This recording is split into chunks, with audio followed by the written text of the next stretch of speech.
is going here.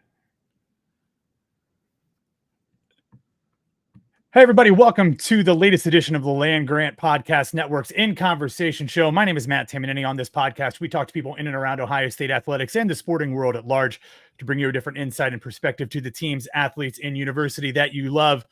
My name is Matt Tamanini, and I am joined by the one and only Big G from the Fans First Sports Network and the Steel Curtain Network. He normally talks about the Pittsburgh Steelers, all of college football at large. But as you can see by not only his bucket hat, if you're watching here with us live, or everything behind him, he's a big Ohio State fan. So Big G, I am delighted to have you here today to break down the first month of the Ohio State football season. Man, thank you for the opportunity, Matt, for jumping on the podcast, man. It's an honor, truly an honor to come on and do anything, but especially if I can do something with my beloved OHIO, Ohio State Buckeyes, man. A ride when I died to the Buckeyes. I didn't get an opportunity to go to school there, but I've been riding with the Buckeyes since the 70s, man. So you want to talk Ohio State football? We can get it in. We can do what we do. Let's do it. Let's do it. I absolutely love the Level Up podcast, which you and Andy Pregular put out on the Fans First Sports Network college football feed. It's an absolutely incredible listen. If you aren't listening to it already, you have to tune in every week to Level Up and all the shows on the college football feed for Fans First Sports Network. But Level Up, you guys have so much fun. I absolutely love the energy you bring. And I'm hoping, and I can already tell, that you're going to bring that energy to this conversation. So Ohio State is 4 games into their 2023 season. Facts. 4-0, which is good, which is what we all expected. Yeah. Everything else, maybe not exactly as we expected, Big G. Yeah. From a 10,000-foot view, what is your take on what we saw in the first 4 games? Don't have to break anything down, but just like big picture, what did you think of the first month of the season? Big picture is to what to be expected for the Ohio State Buckeyes. I mean, considering the fact, you lost the second overall draft pick in C.J. Stroud, 2 what I consider first-round picks. One was a third, one was a first on the offensive tackle standpoint. And you had a second-year coach with Jim Knowles coming in and resurrecting the defense is what to be expected. That's the big picture for Ohio State. We should be 4-0. We should have whooped Notre Dame worse than what we whooped them, but we beat them. And so it's off to now the Big Ten schedule. And what we need jumping off with Ohio State is to get progressionally better. Because without having being progressionally better, we don't stand a chance to win the Big Ten, which is always the first number one goal. It's Big Ten first, Tune second, then on to the playoff. That's how we get down at Ohio State. So big picture, we have to get progressionally better in order for us to compete with a Big Ten schedule moving forward. Did you see anything in that Notre Dame game that told you, okay, the first 3 games, especially the first 2 games, might not have been where we thought they would be or where we wanted them to be, but that progress that you're talking about was there? You said probably should have beat Notre Dame worse than they actually did with a 17-14 victory, but they won on the road, shut down what had been a pretty prolific offense. Was there enough progression in that first real test of a game to say, okay, they're moving in the right direction?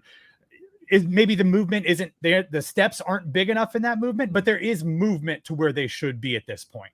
Major progression. I mean, considering the fact that Kyle McCord had not really played what I consider a big-time game on the road, and people have to go back and remember, C.J. Stroud struggled with top 10 opponents during his 2-year tenure at Ohio State, and Justin Fields showed a little struggle too with playing on neutral sites and away. So for Kyle McCord to go into Notre Dame, South Bend, Indiana, and pull off a win against a top 10 opponent, that speaks volumes about the offense, let alone what you saw from the offensive running game and with the defense. Now, I know there's been a lot of chatter and a lot of talk out there about the defensive ends not being able to get sacks for the Buckeyes, struggles with JTT, struggles with Jack Sawyer, and then Steel Chambers has been circled as possibly being the link in this top 11 defense.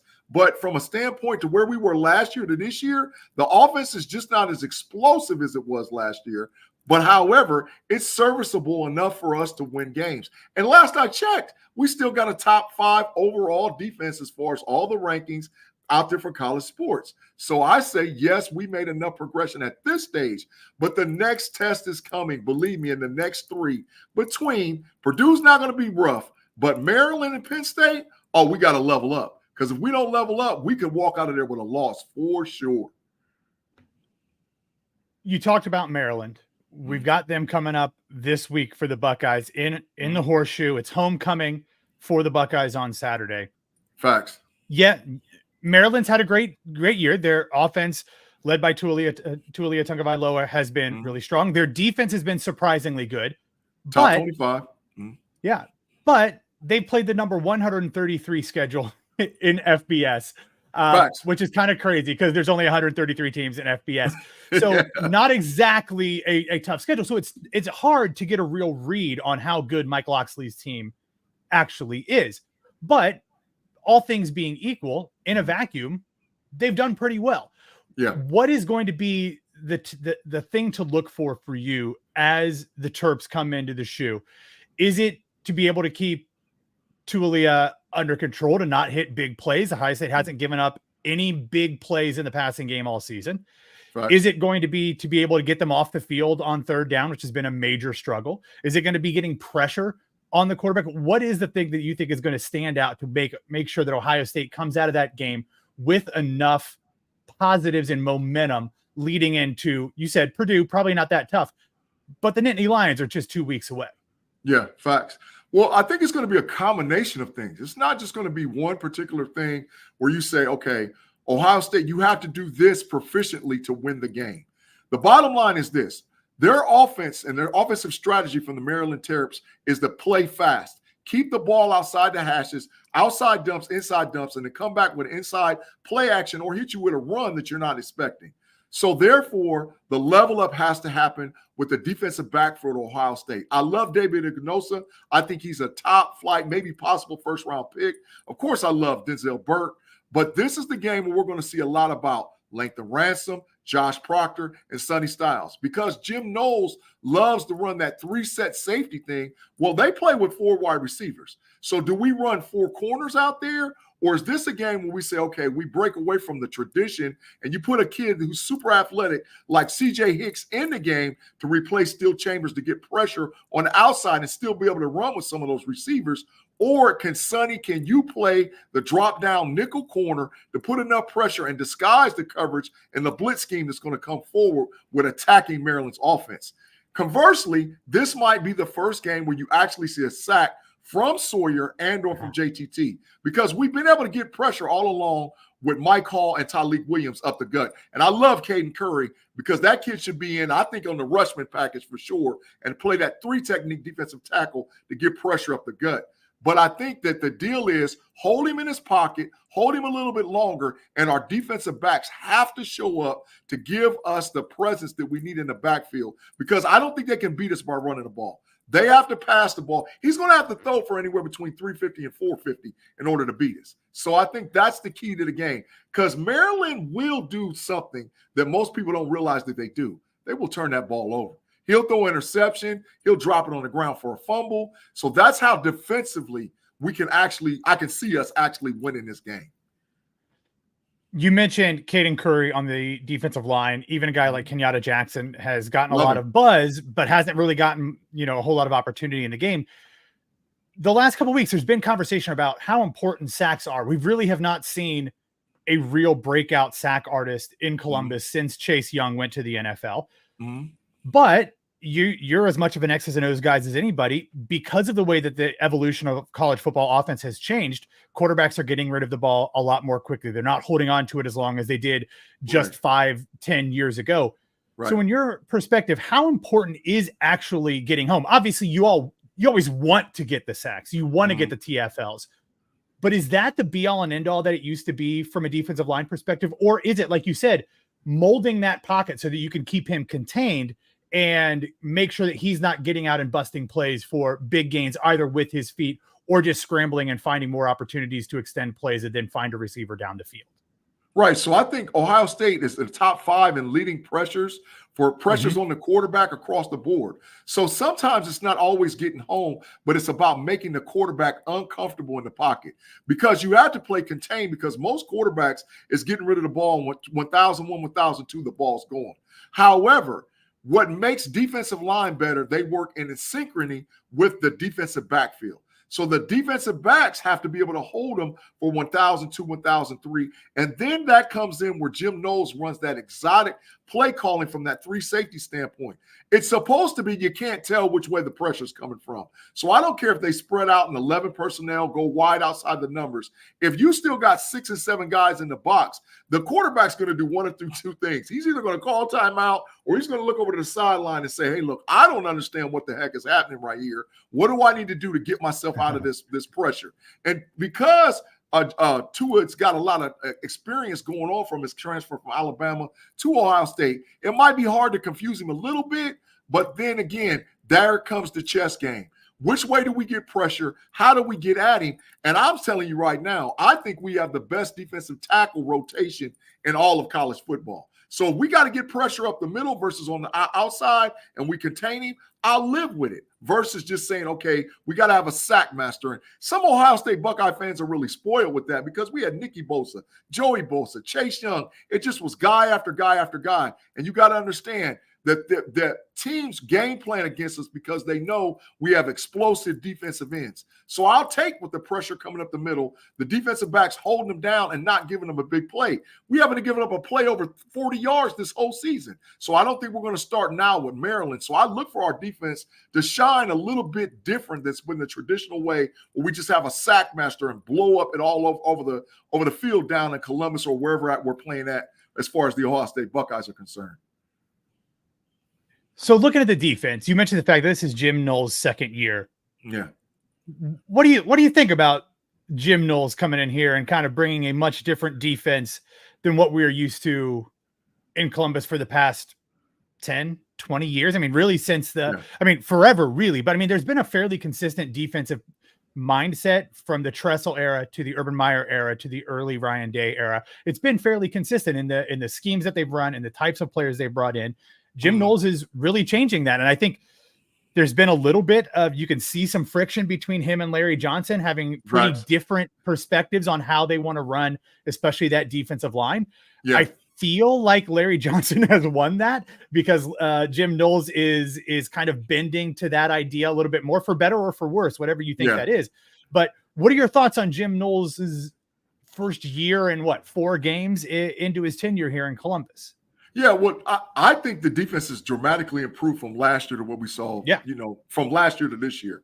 And where I think that is because there's been a marriage of minds between Knowles and Larry Johnson. Larry Johnson wants to play the traditional 4-3, 4-down lineman, rush from the outside, and let my linebackers run all over the place and take pressure off the defensive backfield. Where Jim Knowles is saying it's the scheme. And Jim Knowles was brought to Ohio State, for ladies and gentlemen out there that don't know, to stop 11 personnel. We figured that we have good enough defensive tackles and defensive ends, and we could play 2 linebackers, drop a safety down in the box that can shut down anybody's running game, i.e. Tune, i.e. Penn State. He was brought in to stop those 11 personnel games. And a lot of Ohio State fans was upset with him last year because how we started out against Oregon, because Oregon plays that traditional wide outside offense, and he was killing us up the seam with outside on the corners. But what's happened is there's been development, especially player development with the defensive backfield. If you look at how Josh Proctor has played, because he was missing in action after that outside wide screen one-on-one coverage against Notre Dame for the rest of the season. If you look at how Denzel Burke has improved, and he's went from maybe a mid to 3rd to 4th round grade to possibly now early 2nd, late 1st round grade. And now especially the incoming of David Imanoza from transfer from Ole Miss, and my favorite player on the Buckeyes defense as of today, Mr. Sonny Styles, who's a freak of nature that you just don't see anywhere. The kid's 6'4", 230 pounds, and runs like a gazelle, can drop down and play a linebacker and play that outside coverage. So I think as time goes on, people are going to get more and more comfortable with understanding that the scheme that was brought to Ohio State was to give us a better chance across the board versus lining up at how we've traditionally done with those big ground and pound deep Big Ten teams that's come into Ohio State and literally tried to bully us. I think that's where some of the conversation came with Ohio State being soft versus them changing to what they are defensively. And I don't know about you, bro, but I haven't seen a soft defense as of this year. We have a defense that's a top 5 defense out there. It's not that traditional. There's no AJ Hawk lining up here. There's no Andy Katzenmoyer who's going to line up in the middle and just destroy you. We have athletes all across the board that can run with anybody, and that gives us a definite advantage. It's just us maturating to learn to understand the scheme. You know, I think it's difficult in today's day and age, especially in the Big Ten. I fully admit, I think the Big Ten East is the best division in college football this year. Facts. I think if you look top to bottom, I love it. If you look top to bottom, there could be an argument that the Big Ten as a whole is the best conference in college football this year. Could be. But because, like you said, the nature of Big Ten football is so different from what you're going to see in the SEC, in the ACC, in the Big 12, in the Pac-12, RIP Pac-12. Pac-2. You do have, yeah.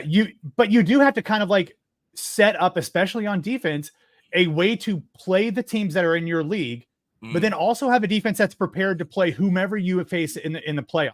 So it's a double-edged sword. If you say, I'm going to focus on trying to beat an Alabama or an Oklahoma or a USC offense, then you have to play Penn State, you have to play Michigan, you have to play Wisconsin.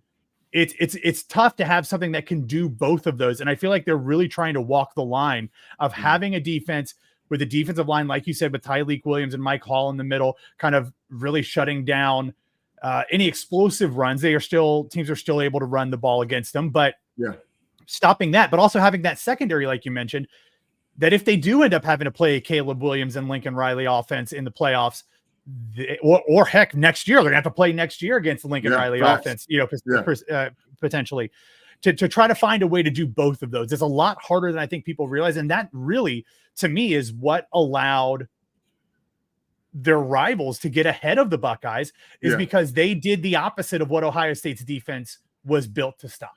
Yeah, I agree. I agree in totality. And some of that comes from recruiting and the toughness and turning athletes.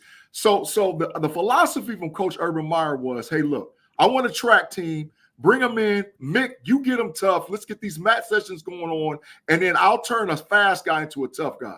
I think what Ohio State has done from a recruiting standpoint, especially with Coach Knowles and getting his type of guys, is that I need that athlete, and then I will work on their brain. Because I think that they already have what they need in order to become really good. But I got to work on them understanding what the scheme is. Because what Knowles is, if you're in the right place at the right time defensively, it's 6. So because, like I said, you put a Steel Chambers on the outside, and he looks like he's going to come on a pressure, and he drops into the flat, and the quarterback's got a hot read, and he throws it over there, it's to the house. Same difference with David Igbinosa. You walk him all the way down on the inside corner route, and the wide receiver goes to try to break left and break right, and he can't because the kid's 6'2", 200 pounds. So he's going to knock it down or tip it up in the air, and hey, there's another big play. So I think that's where we're going, because it's not just about the Big Ten. It's the national landscape and big picture of how we can dominate and bring another national championship home to Ohio State. I mean, I had issues a long time ago with Ryan Day trying to put his spin and his philosophy on the defense, and I'm glad we went and got Jim Knowles, because I think Jim Knowles understands how the landscape of college football is changing, and the best athletes play outside the hash marks, where traditionally it's usually been in the backfield. So now we got to go. We got to put the best athletes on the field, and we continue to have that down in Columbus, Ohio, at Ohio State. You mentioned Ryan Day, and let's switch over to the offense here. I have been somebody who I've been writing articles and talking on podcasts for nearly 2 years now, that I wholeheartedly believe that Ryan Day needs to pass the sticks when it comes to play calling. Not necessarily because I think he's not a quality play caller. In fact, I think he's still potentially the best play caller in college football. But from a logistical standpoint, you're the CEO of a multi-million-dollar company. You just don't have the time to put in all of the chalk work or the chalkboard time to come up with a place to diagnose schemes that your opponents are working on, to do all the stuff that you have to do to be ready. And then in game, you're worrying about timeouts. You're worrying about your defense. You're worrying about injuries. You're worrying about overall game plan. My issue is that I think the offense, at least this year, Well, that's not true. Even last year with CJ Stroud has been Okay. stunted to a certain extent because I think Ryan Day's focus has been split. And Yeah. because of that, I don't think he's prepared enough to be 100% confident in his play calls that he would like to run. I think if he's confident, we see things like we saw against Clemson in 2019, or we see what happened against Georgia in the Peach Bowl this past season. When he's confident, he lets it go. When he's not confident, he reverts a little bit to the most conservative aspects of his nature, where we see a lot of, wide runs into the boundary. We see a lot of running on second down 90% of the time. Yeah. What are your thoughts on where Ryan Day is from an offensive standpoint, not in terms of quarterback development, because I think he's still the best, not in terms of offensive recruiting, because I think he's still one of the best, but like from just running and managing the offense? Because let's be honest, Brian Hartline might be the OC by title, but Ryan Day is the offensive coordinator. Without a doubt. Yeah, without a doubt. So that's the thing. You hit the nail on the head when you start talking about with Ryan Day. He's a person or a creature or a coach of comfortability. He has to feel 100% comfortable in order for him to relinquish, because you got to remember, he sort of got the job by default. We wouldn't even be having this conversation about Ryan Day right now if the thing wouldn't have went down between Zach Smith, Urban Meyer, and what was going on down in Columbus, Ohio. So the issue is, okay, how does Ryan Day maturate to become that next guy? Brian Hartline has already proven that he is probably the best position recruiting coach in the whole college football. But the issue is, Ryan, does he understand your philosophy and think like you? Because I'm going to tell you something. If Hartline was in charge of that offense, I promise you would never see 12 personnel ever. It would be 11 personnel, because his wide receiver room is stacked and loaded, and they would be throwing deeps. They throw inside routes. They throw 7 routes. You name it, they would do it exotically, cross routes from the wide receiver. So the issue is, as the maturation comes with Ryan Day and him becoming a bigger executive, like a Nick Saban, I hate Dabo Swinney, but like a Dabo Swinney, like guys that run their team from an executive standpoint, that's the next maturation step for Ryan Day. How soon we see that?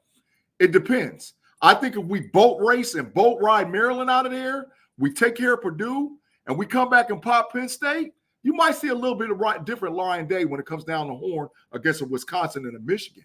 But if those games are close and those games are tight, man, I don't know. And that's the issue. The issue is Day has to move out of the way to allow Brian Hartline to become what we've hired him to be. Because I think the Hartline has a mind just as exotic as Ryan Day, and he's a little bit younger. So because of that, he's willing to take a little bit more risk, take a little bit more chance. Or Ryan Day's like, man, my job's on the line. Brian Hartline's going to be like, bro, don't worry about your job.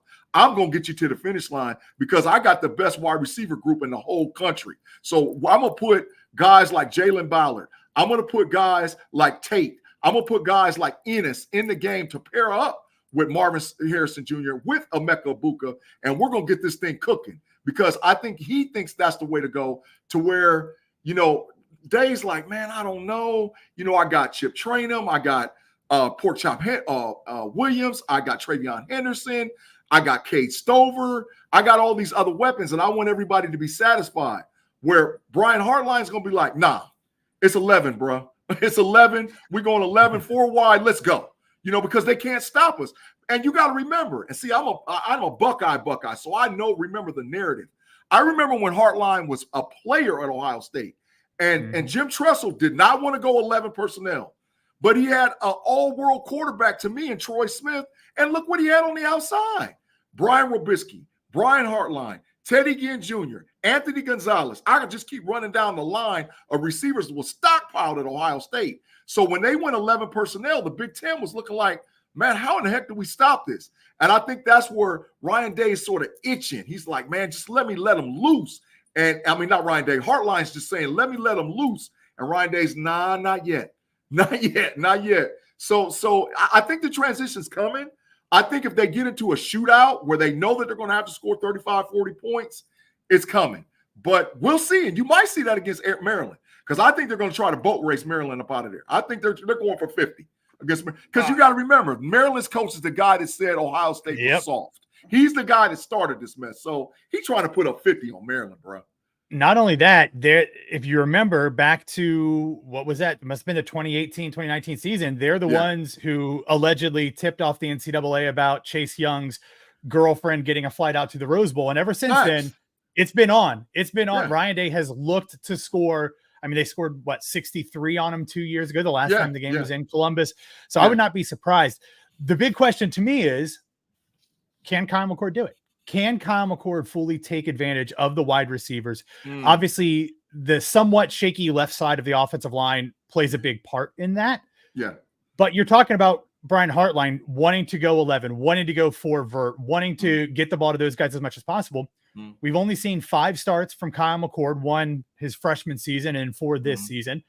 Do you think he is capable of taking full advantage of the weapons he has at his disposal?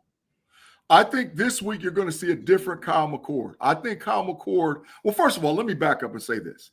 I was critical as all get up with Kyle McCord being named the starting quarterback at Ohio State because I knew. I had heard some stuff. I had saw some stuff. I got a little inside stuff here and there. And I knew that in practice, Devin Brown was down there killing it. I knew he was, right? So I was like, okay. And I also knew that the room was split between the vote about what they wanted or who they wanted to start and play. So I was like, okay, let's give the kid a chance and give equal snaps. But then I had to back up and think about it. And I was like, okay, he's had Dwayne Haskins. He's had Justin Fields. He had C.J. Stroud. Those guys came in, and I don't know if they were all guaranteed first-round draft picks, but they all ended up being NFL first-round draft picks. So his quarterback development and player development is proven. So I think that Ryan Day moving forward with Kyle McCord, not only did he pick the right guy, but I think the kid's growing up right in front of our eyes. And I look to see this week where he's got a whole lot of confidence. The bye week couldn't have come at a better time for Ohio State because now you can set McCord down. You can put on that all 22 coaches film. You can show him where he made the wrong reads and the different errors and then say, hey, man, what are you comfortable with this? What are you comfortable with? Are you comfortable with this play, that play? Who are you comfortable with? And now he sees confidence and breathes confidence and builds confidence. I don't think there's a shadow of a doubt that Kyle McCord is the leader. And I think he's growing even more and more, becoming more passionate and more vocal. So I think this week against Maryland, you're going to see a whole different Kyle McCord. You might even see a 300-yard, 3-touchdown game out of the kid because I think that he's ready for that. I think he's ready for prime time. But it's just what more? I mean, we're spoiled as Buckeye fans. I named the guys that we've had in sequence. So now we get a kid that hasn't proved anything. Let's give him a chance. And I think he's got it.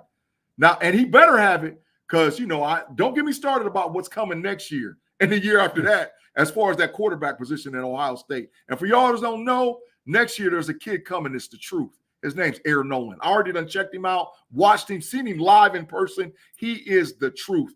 For my people that watch me out there in the podcast land, he is him. There's no ifs, ands, buts about it. He's that guy. It's going to be interesting because we're so used to seeing kind of just a natural progression of going from one quarterback to the next. It'll be interesting to see what happens if Kyle McCord has a good year, not good enough maybe to go to the NFL draft, and then you end up having another guy like Aaron Nolan coming in. What happens with Devin Brown? Does he stay or does he go? You still have Lincoln Keenholz, who is a true freshman this year. West Dakota Heisman. That's the guy. Yeah. West Dakota. It's going to be interesting to see what happens there. We talked a decent amount about the wide receivers, at least in totality. So I don't want to necessarily spend a ton of time on them. I have no worries about, assuming his ankle is fine. I have no worries about Marvin Harrison Jr. getting his. Emeka Egbuka, I think, has stepped up and had a great season. Julian Fleming, I think, has had a really, really good quiet season. Not only has he really come up big in some key spots, he's also delivered some really, really important blocks on the outside as well. So the wide receivers, no worries. I am interested on your perspective on what's going on with the running backs. We have not seen Mayan Williams a whole lot. Chip Trayanum has kind of taken that spot, which I think is fine. He's been great. He brings a lot of versatility to the backfield, can not only line up at tailback. He can also play fullback. He can also play H-back. He's even kind of played an extra tight end at times. Yeah. But it seems to me like they're running plays that are designed for Chip Trayanum when TreVeyon Henderson's in the backfield. And sometimes they're running plays designed for TreVeyon Henderson when Chip Trayanum's in the backfield. They are two very different running backs, although they do have some similarities. But it just seems to me like they're not really getting either guy into a position to have the most success. What are you seeing from those two guys and how they're being used at the tailback position? Well, first the thing, I believe that Mayan Williams, something's wrong with him because there's no way that he should not be getting carries. But then that he also was hurt he got a little hurt and he got a little injured in fall camp, but he's shown up in every game, even if it's only been minimal snaps. Yeah. Well, I do believe that, but the issue is that, to be honest, Chip Trayanum's that dude. I mean, I'm being just blunt out there. If TreVeyon Henderson wasn't the recruit that he was and brought into Ohio State to be that number one running back, because any of you guys that follow college football, there's a lot going on as far as talent and all whatever else, but there's some politics too.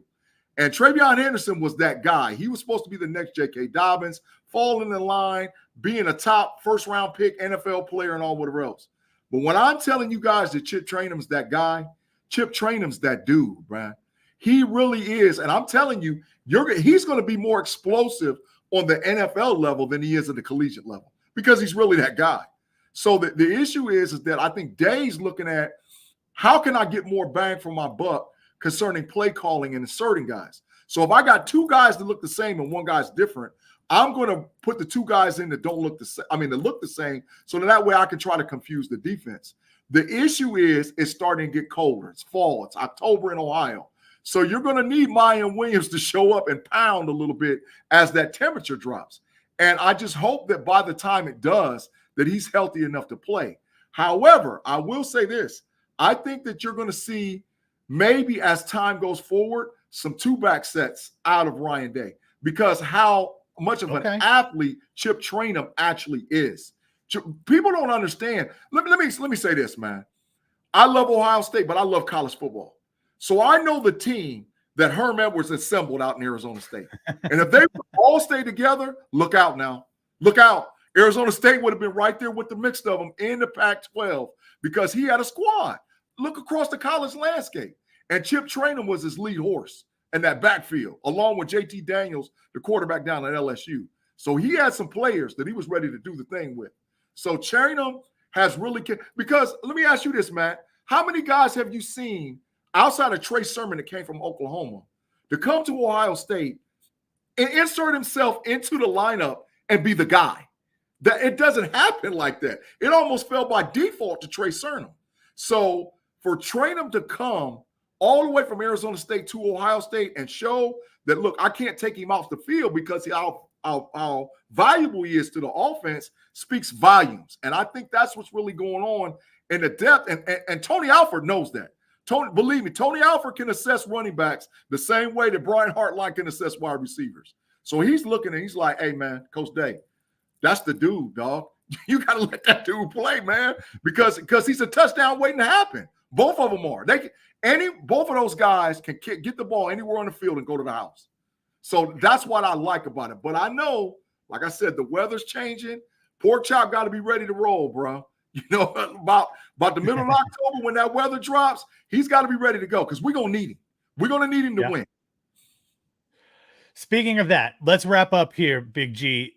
We've got 4 games in the books. We've got 8 more in the regular season. 8 straight. Already had the bye. Already had the off week. Yeah. Taking the not literal, but taking the figurative Buckeye hat off, the scarlet and gray rose-colored glasses off. Yeah. What do you really think? Not what's possible, because I think we all understand it's possible for this team to win out. It's possible for this team to win the national championship. Yeah. But what do you really think in your heart of hearts is the goal, is the outcome for this team? Are they going to beat Penn State? Are they going to beat Michigan? Are they going to win the Big Ten title? Where are you coming down on these next 8 games? If I had to gauge it right now, and 5 being the best and 1 being the worst, I would give us a 3.5, 4 right now. And that's just because we have to continue to see the maturation of Kyle McCord at quarterback. We have to see some continued improvement with the offensive line because they got to settle in together. You got to remember, these guys never played together until this season, and you got 3 new starters on that line. So maturation of McCord, maturation of the line, yeah, it's going to keep going up and up and up. And I think that's what we have to see. So I'd say right now, first of all, let me tell you something. And I hope everybody out there is listening to this. Ryan Day drops to Michigan. It's issues in Columbus, Ohio, y'all. That I'm telling you right now, people can say whatever. I love Coach Day as a coach, but it's issues. 3 straight to Tune? Oh, no. That's a violation. So I think that he's gearing all the way up to pop Michigan at the end. The part that's the trouble is how do the guys play throughout that 8-game thing? How do they do with Maryland this week, who's coming in with a high-powered offense? You got a down game, which is a track game against Purdue. Then you got to get right back up and you rock the all-gray uniforms against Penn State, which is supposed to be a scarlet out, for Ohio State. Then, you got a little bit down. You got Wisconsin. And then a couple weeks after that, here we go with the Wolverines. So I think and believe right now, in my opinion, where we're supposed to be. We learned a lot about who they are, but we can see where the improvement is. So that's why I say 3.5, 4 stars. But it's time to level up. It's time for them to move and go because guess what? Kyle McCord, you're a 5-star quarterback. Marvin Harrison Jr., you're a 5-star wide receiver. Emeka Egbuka, you're a 5-star wide receiver.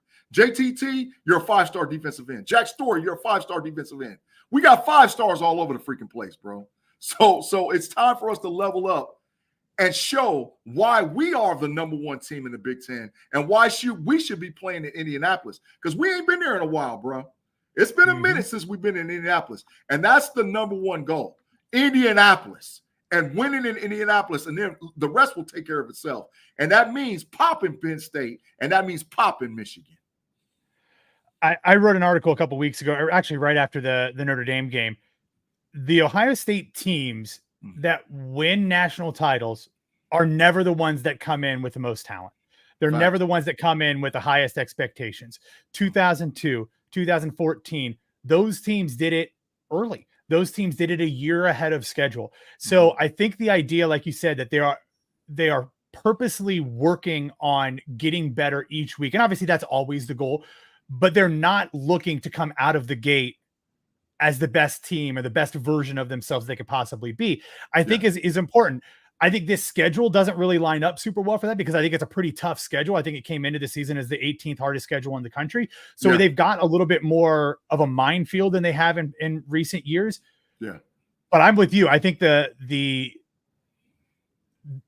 leadership and the grit and the perseverance that we saw in South Bend a couple weekends ago told me a lot more about that team than whether or not they're converting on 3rd and 5 or whatever. I think that stuff will come. I trust the coaches and I trust the athletes to get that part of it figured out. It's the other stuff that I think that we've seen them lacking in the last couple of years that I think we learned a lot about against Notre Dame. So I'm with you that I think there's a lot of room for growth, but it feels special. Like it didn't to me before Notre Dame, but coming after that, I was a senior at Ohio State in 2002 when they won that national title with Tressel, where it never felt like they were ever like the best team in the country. It often didn't feel like they were the best team on the field, and yet they never lost. This team is starting to feel a little bit like that to me, which will give me a heart attack by the time November 25th rolls around. Yeah. But if it goes the same way as the 2002 team did, I think I'll be all right with it.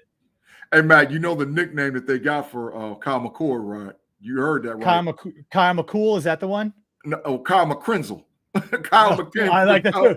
They're calling him Kyle McCrenzel because they say they don't need him to be a CJ Stroud. They don't need him to be a Dwayne Haskins. They don't need him to be a Justin Fields. They need him to be a guy that's going to win all the games. And so I think that he's going to do that. There's definitely some throws that he shouldn't have made, but his progressions are getting better. His progressions are getting better, and so I think I feel that. I think that we could be like on that 2002 level, which, like you said, who in the world thought we were going to go whoop the Miami Hurricanes in the national championship? I mean, I thought it because I love the Buckeyes, but the rest of the nation was like, no way. This is the greatest college football team that ever existed until that final buzzer sounded. And then looked up, and I got the picture right here from the Buckeyes winning the national championship in the 2002 season, without a shadow of a doubt. I was there. I was at Sun Devil Stadium. One of the best moments of my life, not going to lie. All right, Big G, I've loved this conversation. I've loved your insights. Where can people follow along to everything you talk about, whether it's Pittsburgh Steelers, whether it's college football, or anything else that you do on all of the different shows that you host? Facts, man. Matt, I appreciate it again for the opportunity to come on and do the Land Grant podcast with you, man. We have been talking about this for, seems like a month, but it's been just a couple of weeks, and we're finally able to sit down and get the conversation in. So I appreciate that, and I say thank you, first of all. Anytime, man. Second of all, man, you can catch me out tonight at 8:30 live on Steel Curtain Network, Fans First Sports Network, on the Pump Your Brakes podcast with me and the Triple OG Shannon White and Kevin Tate on Fans First Sports Network. You can also check me out on Fridays with the Homies podcast with me, B-Dirt, Payday, and we rock out talking about all sports, but specifically about the AFC North. And if you don't get enough of that, we go to the Homies After Party or Homies Overtime podcast, where we do a lot of interaction with the live chat audience, let them bring in questions, but we talk football and sports centric.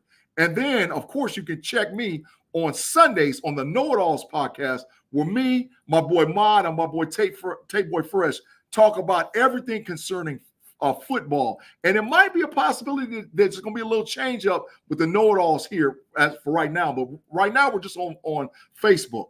Then you can also check me on That's Rather Cavaliers, Cleveland Cavaliers podcast, where I talk with Relly Hall, Sweet Tea, my boy Tate Boy Fresh, where we talk about the Cleveland Cavs, my new beloved Cleveland Cavaliers team. And last but not least, my favorite podcast and the one that I'm growing and working together with Andy P. right here on the Fans First Sports Network, College Football Network, the Level Up podcast, where me and Andy will do a week's review of the games prior for the week and the week coming up. And me and Andy's had a lot of feedback on that network. So make sure you check us out on all those platforms, because we do what we do and we love football. When you signed on before we started going live, Big G, you told me you were tired, and now I understand why. All that energy you're putting out in this show, let alone doing it over like 12 other podcasts, I understand it. But we'll have to have you back. I appreciate it. Enjoy the game this week, and go Bucks, I guess. I mean, yes, sir. Go Bucks. Go Bucks. Go Bucks. Everybody, if you are finding us on social media, watching us live, or finding us on the website at landgrantholyland.com, please make sure that you subscribe wherever you get your podcasts. We are putting out 1, 2, sometimes 3 different podcasts every single day. We would also love for you to leave us a 5-star rating and review on Apple Podcasts, Spotify, or wherever you get your podcasts. That's all we got. Thanks for listening. We will talk to you soon. And as always, go Bucks.